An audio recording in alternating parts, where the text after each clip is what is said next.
Right now, Brazil is living through a transition. So in 2018, Bolsonaro got elected.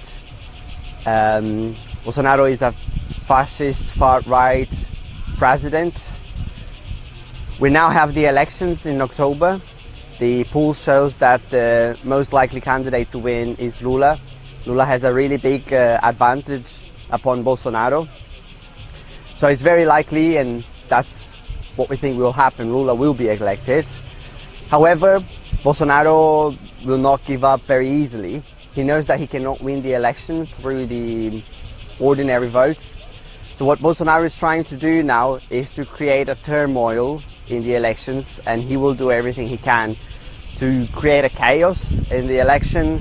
He wants to radicalize his social base, make sure that he can push this social base further and further to his political project, which is a fascist political project. However, the population in overall, they have a strong understanding that we need to take Bolsonaro out. And I think that that's how people perceive the election of Lula as well, as a big opportunity to take Bolsonaro out of power. So people have a lot of expectation, especially working class people, especially the social movements, the activism, the social labor, the labor movement have the high expectations that we will be able to take Bolsonaro out through the election of Lula.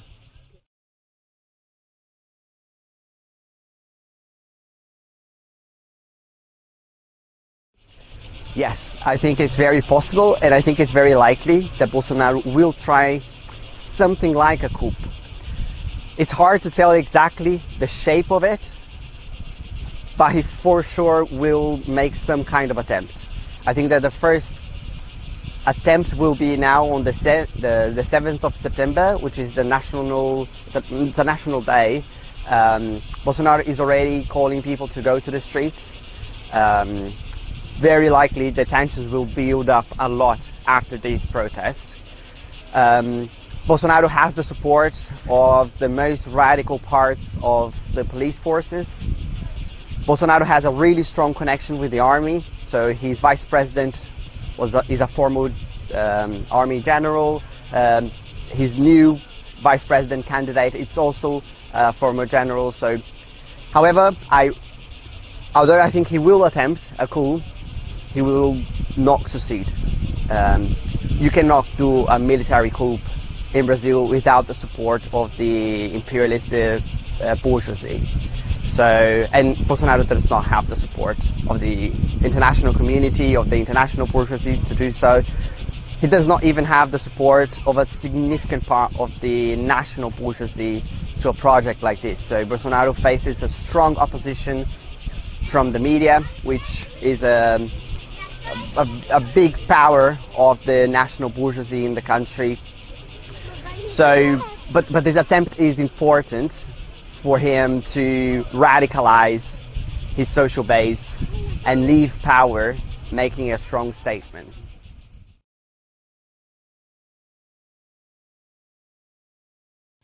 Well, I think that the first and the most important reason is the economic situation. So Bolsonaro's government, for various different reasons, was not able to not even push for any significant kind of economic agenda. The only things that Bolsonaro managed to do was to do a very strong labor reform and a very strong pension reform. Of course, these both very neoliberal policies did not help the working class conditions.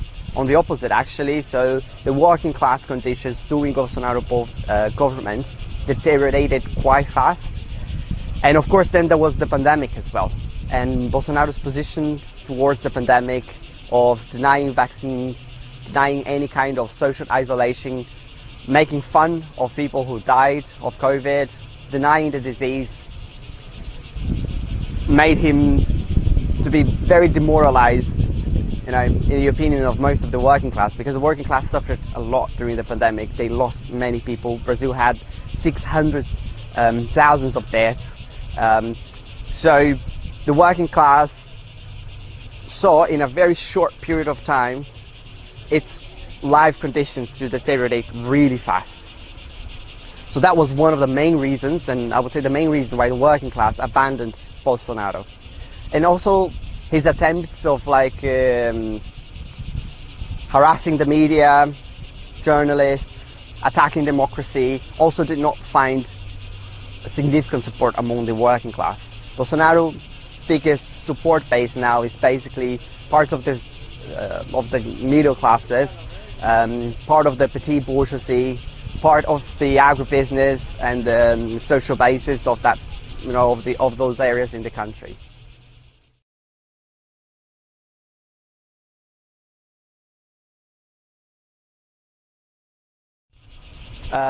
No, I don't think so. I think Lula presents his old compromising project. So Lula Vice President, for example, is what used to be the candidate of the right for many, many years. And that really demonstrates not only what is the political project of Lula, but what we can expect for the next period under his government. I think, of course, it's not going to be as bad as Bolsonaro. The way that the Labour government implements the neoliberal policies are not in the same way as the traditional right, or not even close, of the far right. However, that's what we can expect from Lula's government. The government in Latin America will face in the next period a very difficult economic scenario. There's a very thin margin for doing social programs or concessions to the working class. Lula is openly negotiating with the national bourgeoisie, with the imperialistic bourgeoisie, with many parties of the right wing of the country. He constantly makes meetings with the financial sectors of the country to make sure that there will be absolutely no radical change. And even the national bourgeoisie also have already made an experience with Lula governments, and the Lula governments have been very generous with the national bourgeoisie. So I don't think we should expect anything very different from that.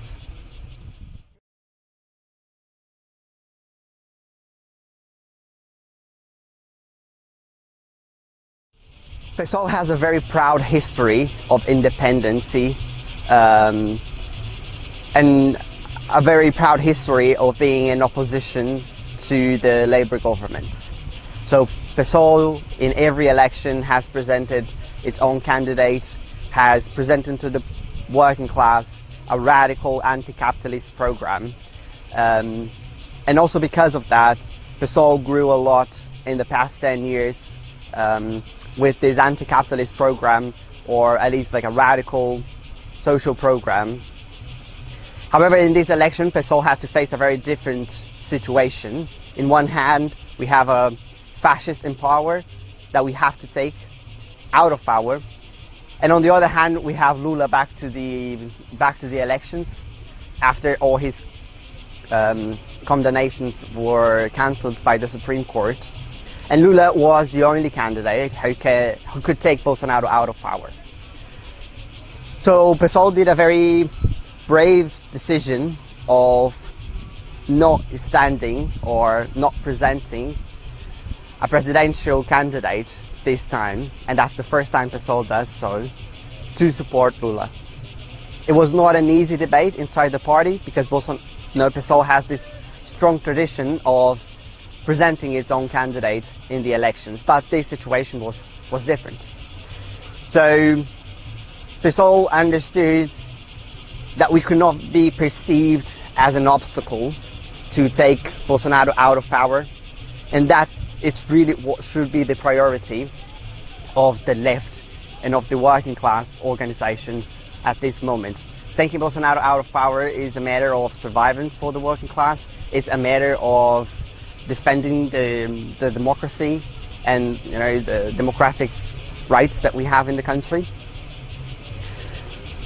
Of course, that we also understand that we're not going to beat fascism in the elections. That's not how you beat fascism. So what PSOL has to do, and I think that that's the big challenge we have, is to make sure that we defeat and smash fascism on the streets. The Labour and PT project is to defeat Bolsonaro in the elections. That's not our project. Our project is to defeat Bolsonaro through mass mobilizations, through the organization of the working class, and in this process present to the working class a political project that is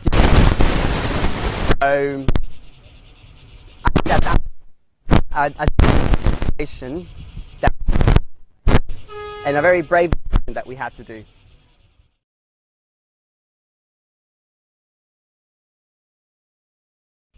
I think that once we finish this transition in power and we are sure that Lula has taken the power, has removed Bolsonaro of the election, then I think PSOL will face a very important debate of what to do under Lula government, having in mind that you will have a fascist opposition.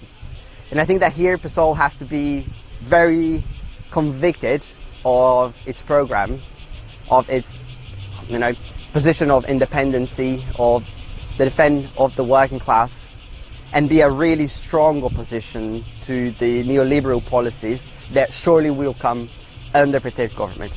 I think it's very important that PSOL keeps to present to the working class population an anti-capitalist alternative. Otherwise, as we see now in the United States, fascism will only grow up again.